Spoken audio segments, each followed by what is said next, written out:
Cambiar el mundo se hace desde muchos lugares. La Quinta Sinfonía cambió el mundo. Y también lo hizo el invento de la penicilina y la rebelión de Espartaco, la tesis 11 sobre Feuerbach y la Revolución de Octubre. Y también, un poquito antes, la capacidad de dominar el fuego con 2 palos o con unas piedras. Pero también cambia el mundo hacer bien nuestro trabajo. Sonreír cuando atendemos o cuando nos atienden, la ayuda mutua, conducir bien un camión o un taxi, enseñar en un colegio, mantenerlo limpio y poner bien los adjetivos. Cambia el mundo hacer un esfuerzo para entender las cosas y también arriesgarnos a dejar de ser niños. Cambia el mundo respetar el espacio de los otros y educar a nuestros hijos para que sean personas decentes.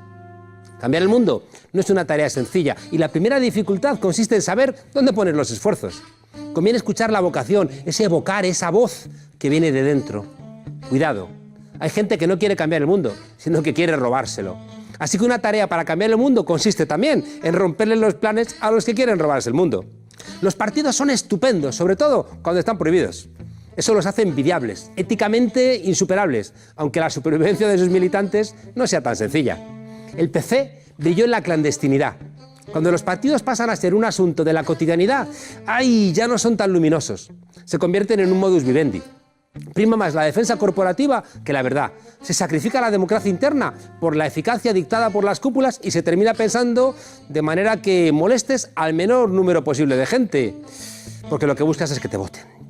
En el siglo XXI solamente serán interesantes los partidos que quieran ser enteros y para eso tendrán que esforzarse por ser poco partidos. Los mentirosos, los aprovechados, los que quieren forrarse o los psicópatas con afanes megalómanos amenazarán siempre a la política. Y la única vacuna es que la ciudadanía le preste un poquito de atención a lo que pasa de la puerta de su casa hacia afuera. Participar es trabajar de más, ya, y cansa, ya, pero se lo pones infinitamente más difícil a los que nos pueden arruinar la alegría. La unidad reclama generosidad y rigor. Dios escribe recto, con renglones torcidos. Bienvenidos, desobedientes. A ver, ¿por qué existe el mal? Mira, esa es la pregunta que se ha hecho, por ejemplo, la religión, o una de las religiones, creencias, más intensas, con la legión de teólogos, que son aquellos que tratan de apuntalar esas creencias, ¿no? Y desde el principio tuvieron siempre el bicho dentro. ¿Y el mal qué es? Entonces le dieron 1000 vueltas. Unos dijeron que era la contraparte del bien, que no podía haber si no había mal. Otros dijeron que era la pedagogía para poder vivir bien, que primero había que pasar por el mal. Y otros al final acabaron diciendo que en último término era, bueno, no lo último, propio de la libertad humana, que en un momento determinado cayó, no se sabe muy bien por qué lo de la manzana nos hizo caer tan bajos, ¿no? Y finalmente en lo que han quedado, que es un misterio. Para mí es, ya que has tocado ese tema, mira, hay una sentencia, una frase que se le atribuye a Epicuro y no es a Epicuro, es a Lactancio, que por cierto fue un padre de la Iglesia que lo que hizo fue decir que había que perseguir a los herejes y tal. Y por cierto, aprovecho la ocasión para decirlo antes de volver a Epicuro y al mal, que en un examen una vez dije que era de Lactancio y una chica examinándose en el examen que no había venido nunca a clase, sin embargo, vio mal los apuntes de otro y dijo, el mal es una cuestión de lactancia. No, bueno, no creo yo que sea eso, pero bueno. Entonces, te decía que el dilema es, si Dios es bueno y omnipotente, el mal no existe. Es así que el mal existe, y realmente existe el mal material, físico, el de la pena, el de la culpa. No es, o Dios no es bueno o no es omnipotente, y ahí nos quedamos. ¿Por qué nos ayudamos incluso cuando no podemos devolvernos el favor? Mira, yo una idea que tengo de favor es que cuando hago un favor y trato de hacerlos y recibo y con agrado los que me hacen, no lo hago para que me lo devuelvan. Es decir, de la misma manera que pienso que el ser solidario hay reciprocidad, que el ser moral es hacerte eco de los otros, tener el espejo al otro, en lo que es el favor, yo creo que el favor es gratuito. Eso lo vieron bien además. ¿Y por qué lo hacemos? ¿Por qué entramos en una casa ardiendo para ayudar a alguien que no va a poder devolvernos el mismo favor? Mira, a veces nos jugamos la vida. Sí, yo creo que puede haber, bueno, dos, hay más, ¿no? Pero tipificando un poco, uno puede ser una reacción espontánea porque somos empáticos, cosa que incluso está demostrada neurológicamente. Nosotros, en cuanto que a ti te pasa algo bueno, y seguro que te pasan muchas cosas buenas, ¿no? últimamente sobre todo, pues inmediatamente se encienden a mí unas luminarias que son mis neuronas, ¿no? Y en otros casos... En el espejo, ¿no? Las neuronas sí, espejo. Que por cierto se pensaba que estaban en el cerebro y está por todo el cuerpo, ¿no? Primero se investigaron, salieron, se descubrieron en los monos, en nuestros primos hermanos. Y el Ricciolati, el que la descubrió, fue premio Nobel. Después, por eso, me parece un descubrimiento que explica hasta cierto punto la empatía. Fernando, has hecho 3 afirmaciones que yo creo que son desafortunadas. Afirmaciones, algunas las has escrito, ¿no? Que seguramente lo que querían era agitar, ¿no? Pero son difícilmente defendibles, incluso creo que como literatura, ¿no? Dijiste en alguna ocasión que las criadas eran bienvenidas porque así aprendimos a follar, porque ellas estaban disponibles en las casas. Dijiste que habías tenido experiencias con menores bastante menores y dijiste de las prostitutas bajo el franquismo, lejos de empatizar con ellas, que fueron de una gran ayuda en una España clausurada porque eran una válvula de escape. Vamos a ver, primero, lo de las criadas. Es verdad que en un momento de nuestra historia en la que era muy difícil tener acceso carnal a mujeres que no fueran prostitutas, es verdad que las criadas desempeñaron dentro de las casas donde trabajaban, bueno, esa función... En las casas de los señoritos que tenían criadas, sí, porque el pueblo era quien aportaba esas criadas. En las casas de los señoritos, efectivamente, pero eran las criadas muchas veces las que seducían a los señoritos. Ah, sí, ellas eran las que seducían a los señoritos. Concretamente fue mi caso. A mí me desasnó sexualmente una deliciosa chica extremeña que fue la que, bueno, me llevó al huerto. Ahí hay un problema. Ella era mayor que yo, ¿eh? Pero hay un problema, Fernando, bueno, que fíjate que tanto criadas como menores como prostitutas, las 3 se caracterizan porque no son libres para elegir. Un momento, yo jamás en mi vida he tocado, ni siquiera tocado a una menor. Quede claro, jamás en mi vida. O sea, que escribiste en una ocasión lo de Tokio. No, yo no escribí nada. En el año 67 en Tokio un día me topé con unas lolitas, pero no eran unas lolitas. Tenían 16 años, eran secretarias.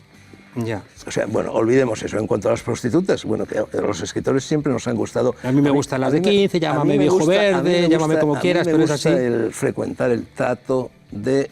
Es decir, me hubiera gustado ir a los antiguos burdeles. Los escritores iban continuamente a los burdeles. Allí se reunía la sociedad. Pero eso no les hacía buenos. Gente. No, ni buenos ni malos. Es decir, a mí nunca me ha gustado ir de putas. Yo apenas en mi vida, a pesar de que por generación debería haber ido muchas veces de putas, es rarísimo. Yo he ido muy poco de putas, pero en cambio me ha gustado hablar con las putas. Las putas son personas cargadas de vida, son personas interesantísimas para ese laboratorio de experiencias vitales que es, son las. Y eso no debiera traducirse una empatía por una situación donde, repito, son personas que no tienen la misma capacidad de elegir que tienes tú, ¿no? Bueno, ¿Y quién te ha dicho que yo no tenga empatía con las putas? Te estoy hablando bien de ellas, precisamente. Mi empatía con las putas es infinita. Leyendo algunas cosas no me daba la sensación, ¿no?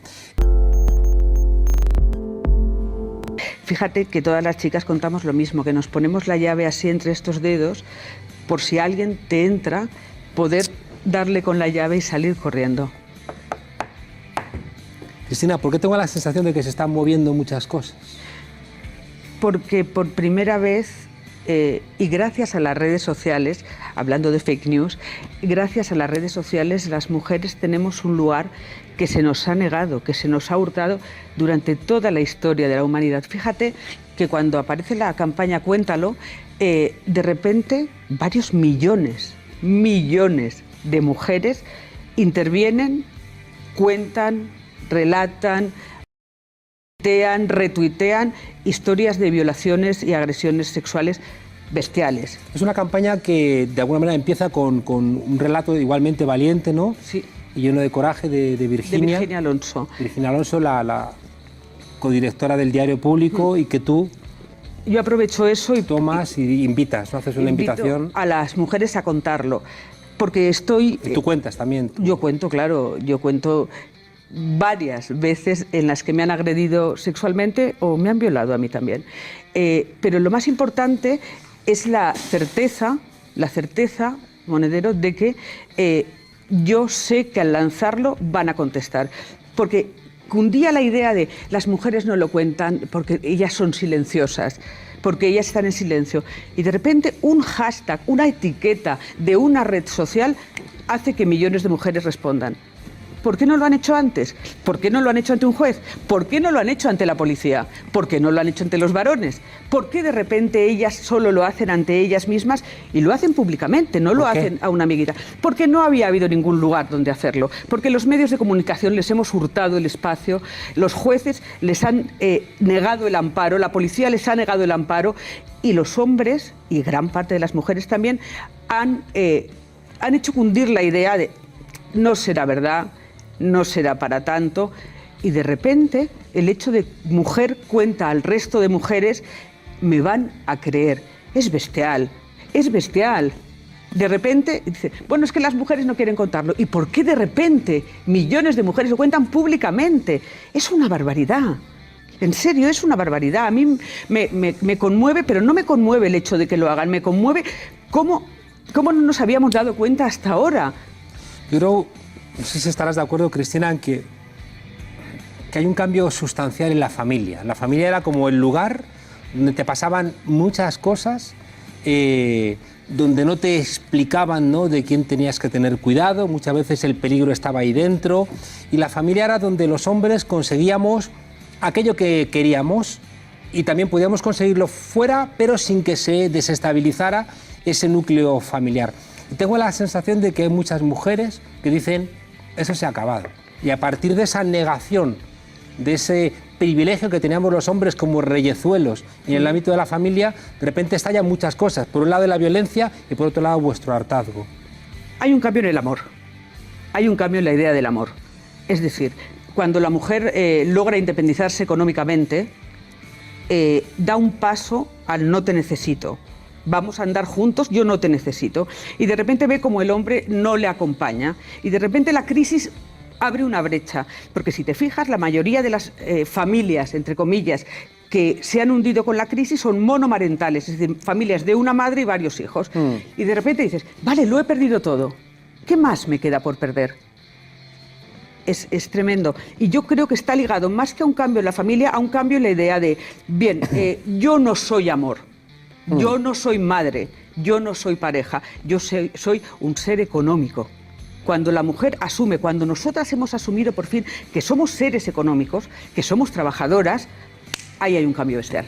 A la gente joven le parecerá increíble que les digamos que hasta 1977 en España no podías tener una cuenta en el banco si no te acompañaba tu padre, tu marido, tu hermano. A la gente joven le parece normal que su novio le controle la cuenta de Facebook. Algunas mujeres jóvenes, ¿no? Bueno, es que yo creo que estamos construyendo un pequeño gueto culto, blanco, educado, y nos rebozamos ahí en la belleza de que las mujeres han cambiado y los hombres han cambiado. Mira, yo jamás he visto tanta violencia contra las mujeres como ahora. Jamás. Yo creo que el dinero, la centralidad del dinero se ha transformado en una verdadera religión civil, ¿no? Es verdad que cuando hace 30 años, digamos, en mitad de la generación del modelo de estado de bienestar fruto del pacto keynesiano, nos encontrábamos con un modelo de estado de bienestar basado en la explotación del trabajo humano, digamos, y en la producción, en lo que se llamaba producción. Bien, es verdad que esto fue solamente en una pequeña parte del mundo privilegiado y siempre fue a costa de los territorios y de los recursos de otros lugares, ¿no? Ahora más bien, yo creo que a mí me parece muy acertado, como lo dice Saskia Sassen, estamos más bien en un capitalismo del extractivismo, es decir, de sacar las últimas gotas de vida o las últimas gotas de tiempo de las personas y de la expulsión.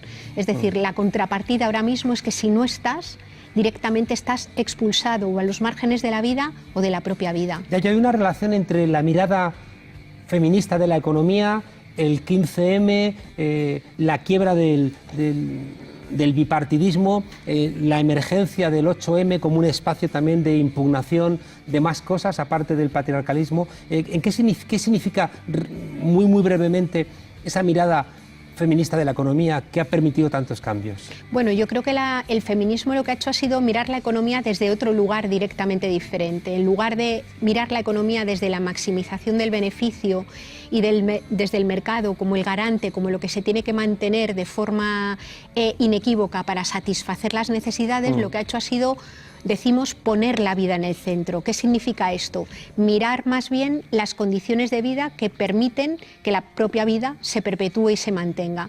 Y esto lo que ha hecho ha sido romper esa falsa dicotomía que existe entre lo que llamamos producción y lo que llamamos reproducción, que era lo que se hacía mayoritariamente en los hogares.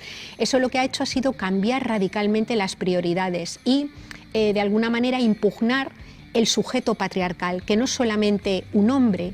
El sujeto patriarcal es el que ha alimentado esa especie de fantasía de la individualidad, cree que puede vivir emancipado de la naturaleza, emancipado de su propio cuerpo o emancipado de las demás personas, no porque pueda, obviamente, vivir sin naturaleza, sin su propio cuerpo o no tenga responsabilidad sobre los cuerpos de otras personas, sino porque básicamente se puede permitir desentenderse de todo eso porque en lugares subordinados y subyugados hay territorios colonizados, mayoritariamente mujeres, otras especies y otras personas que se ocupan de sostener, digamos, su esfera de privilegios. Eso es lo que impugna el feminismo. Sí. Decía Heráclito que nunca te bañas 2 veces en el mismo río, la segunda está más sucio y las aguas de las cloacas bajan cada vez más infectas. Ratas y reptiles de todas las especies, policiales, económicas, políticas y mediáticas, campan a sus anchas, amparados en un Estado que solo se acuerda de la Constitución cuando truenan los ecos del independentismo. ¿Vale todo con tal de hacer descarrilar a Podemos y un gobierno de izquierdas? Pues desgraciadamente parece que sí. El fin justifica los medios, aunque estos sean abyectos y antidemocráticos. Y para hablar de todo esto tenemos hoy a la bruja Avería y a la persona que más sabe de estas artimañas, Patricia López. No confundirlas. ¿Qué tal? ¿Cómo estamos? Oye, Patricia, se ha armado un pequeño revuelo por las declaraciones que hiciste aquí respecto de una comida que Ferreras había tenido con Villarejo, Mauricio Casals y Adrià de la Hoya. Bueno, es que nuestra bola funciona mejor que la de la bruja Avería. ¿Has visto? Ajá. Lo dijimos hace un año, ese vídeo prendió, dio muchas vueltas y al final, ayer, el señor Ferreras lo reconoció públicamente, no que había tenido una, sino que había tenido 3. 3 reuniones con Villarejo. Sí. Y en una, tú planteaste que ahí se discutió sobre la falsa factura de las Islas Granadinas con el falso pago a Pablo Iglesias de $272.000, si mal no recuerdo. O sea, la comida se produce un mes antes de esa segunda convocatoria electoral, de las elecciones del 26J en concreto. Yo conozco de esa comida porque hay unos comensales al lado, y así lo expliqué la primera vez que lo conté, que escuchan perfectamente la conversación, y entre los temas que se trata el tema de las granadinas de Pablo Iglesias, se trata el tema electoral y se tratan temas que afectan directamente a la opinión pública.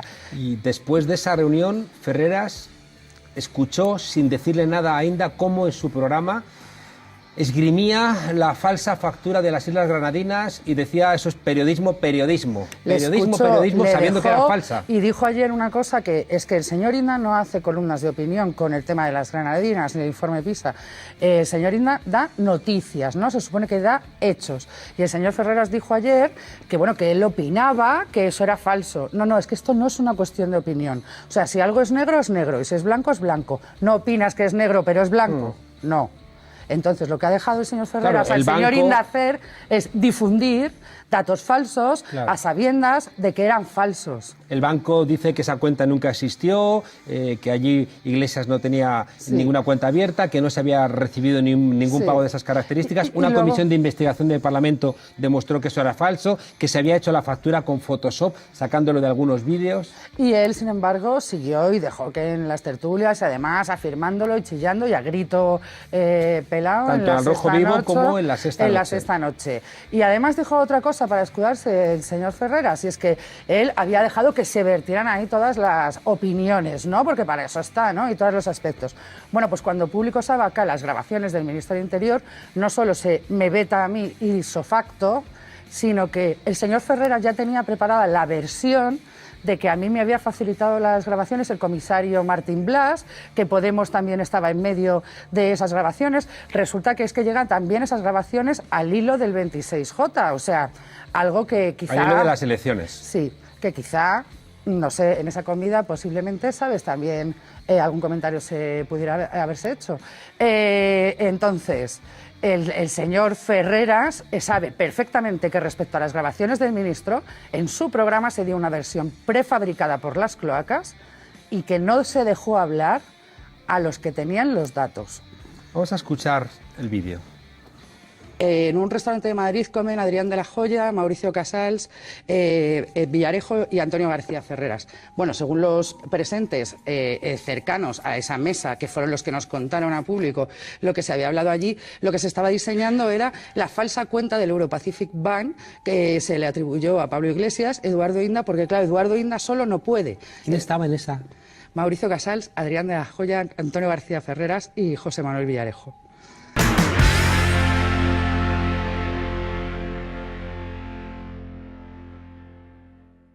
Bueno, yo ahora me voy explicando por qué nunca me han invitado al Rojo Vivo.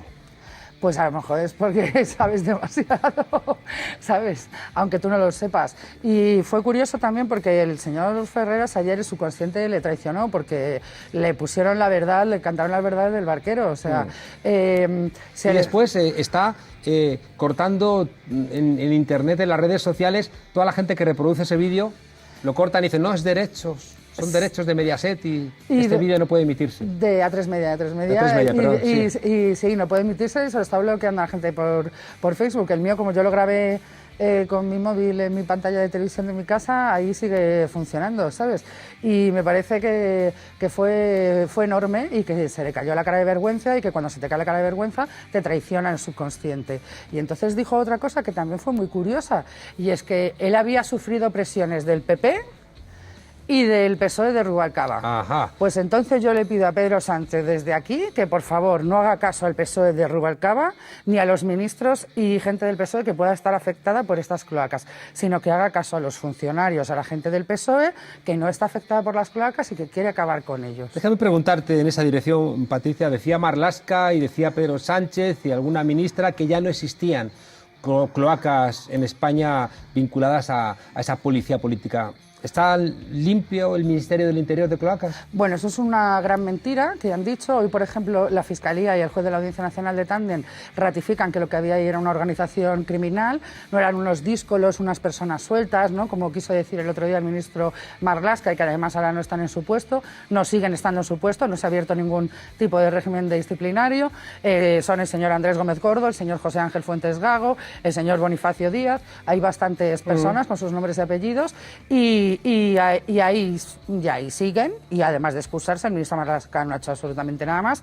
Lo que ayer, por ejemplo, propuso Podemos de la Unidad de Corrupción Institucional no es asuntos internos, que es la burla que quiso hacer ayer el ministro Marlaska, es una unidad que no dependa ni de policía, ni de Guardia Civil, ni de nadie, precisamente para que no pueda estar contaminada, porque al único comisario de asuntos internos que ha querido investigar a esta gente se le fulminó directamente. Sí, aparte que está recogido, ¿no? Constitucionalmente la existencia de una policía judicial. O sea, la policía judicial existe, pero que sea una policía judicial al margen de los cuerpos de seguridad del Estado para poderlos tener controlados. También ayer hubo una resolución de Fiscalía que el Gobierno debería escuchar, y es que en la causa Tandem hay una pieza que se llama PIT, que influye al juez Baltasar Garzón y a su amiga, la fiscal y ahora ministra, Dolores Delgado. ¿Por qué? Por la extradición de Pérez Maura, un empresario que tiene unos negocios en Guatemala y que además es español. Que es hermano del jefe de opinión del ABC. Sí. De Ramón Entonces, Pérez Maura. Aquí el Gobierno nos hizo creer, la ministra Dolores Delgado, que no había extradición para el tema de Pérez Maura porque es español. Bueno, hemos podido ver cómo para extraditar a Billy el Niño por la querella argentina tuvo que haber una vistilla y la Fiscalía se pronunció que no se extraditaba a Billy el Niño. En el caso de Pérez Maura hubo una vistilla y la ministra Dolores Delgado dijo que no se extraditaba a Pérez Maura. En la causa PIT se investiga si Pérez Maura pagó a Villarejo y a Baltasar Garzón y no se sabe hasta dónde llega la cadena, para no ser extraditado. Baltasar Garzón se intentó querellar contra el Confidencial y ayer mismo el Confidencial publicaba que la Fiscalía rechaza la querella de Baltasar Garzón porque son hechos que están siendo investigados en la Audiencia Nacional. Por lo tanto, reitero, a lo mejor el señor Pedro Sánchez, para hacer esta campaña electoral, debería apoyarse en limpiar las cloacas y en no mantenerlas. Para despedirnos, Patricia, nos hemos reído durante todo este tiempo, ¿no? de toda esta trama que tú llevas en solitario, recibiendo muchísimas presiones. Yo quiero decir aquí públicamente que periodistas como tú hay pocos, ¿no? Con tanto coraje, que han resistido tantas presiones, tantas amenazas y no te has echado para atrás. Y estamos viendo, bueno, pues eso, que el número 2 de Información de Moncloa, Pozas, ha tenido que dimitir por formar parte, ¿no?, de alguna manera, de este entramado de basura. Es que esto, si no se limpia, es muy peligroso. ¿Por qué? Y es una noticia que ya sacamos en público y es un escrito que ha presentado Podemos porque ahí está la clave.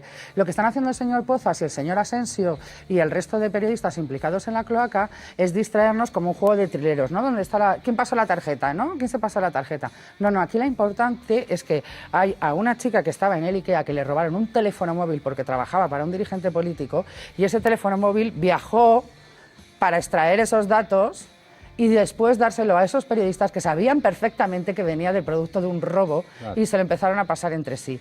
Entonces, o limpiamos a la pata mediática, a la pata judicial y a la pata política y funcionarial, y nos basamos en los funcionarios buenos. Y yo te doy las gracias porque no estoy sola, sé que tú estás. Tengo a público, hay buenos empresarios, no todos son como los que colaboran con las cloacas y las contratan. Sí, sé que no estoy sola, yo te doy las gracias, pero que aquí es fundamental que el que quiera ser nuevo presidente del gobierno tenga como bandera limpiar las cloacas. Claro, es decir, en enero de 2015 Marisa Recuero publica una portada en El Mundo diciendo: a Monedero le ingresaron otro 1 millón de euros de Venezuela según fuentes de la seguridad del Estado. Y David Jiménez, en el libro que acaba de publicar, el director, dice que esas fuentes y cuerpos de seguridad del Estado que le daba las exclusivas al Mundo, dirigido por Casimiro García Vadillo, no sé si también por Pedro J. Ramírez, era Villarejo, es decir, un delincuente. Claro. Y espero que quizá el Mundo se disculpe por todo este acoso y derribo. Policías corruptos, medios de comunicación corruptos, empresarios corruptos, no sabemos qué va a pasar con el CNI. No sabemos si también qué va forma a pasar, parte de toda esta lógica o no. Bueno, por ahora el CNI es enemigo de la casa. Yo siempre lo he dicho y ha sido muy difícil de mantenerlo. Esto no es una cuestión de derechas y de izquierdas, de clases de arriba y de clases de abajo, porque también se ataca al CNI y a la Casa Real. Esto es una cuestión de qué país queremos construir. Si queremos un país honesto y decente ya de una vez por todas, que tire para adelante y construya, o queremos seguir teniendo un país extorsionado, podrido y que viva de las fake news para que otros se hagan ricos torsionando a los demás.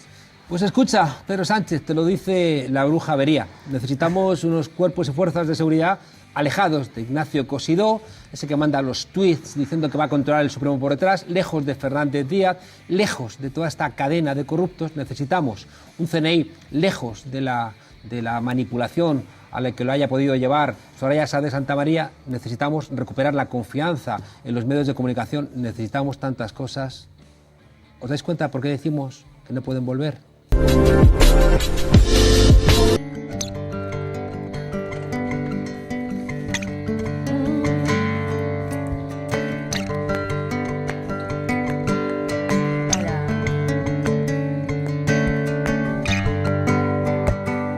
Volando voy, volando vengo, volando voy, volando vengo. Por el camino yo me entretengo, por el camino yo me entretengo.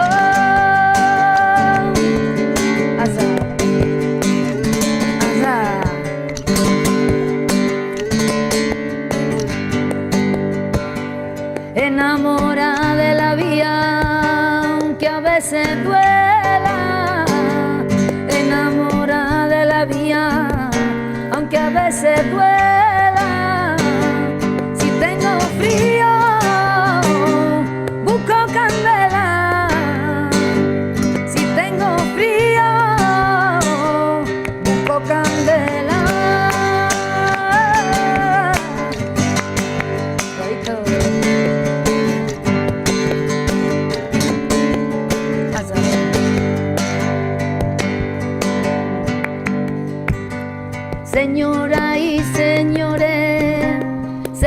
ustedes, señoras y señores, sepan ustedes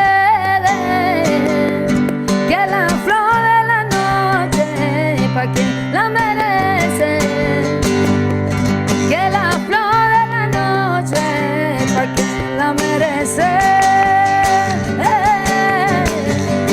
Anda. Volando voy, volando, volando vengo.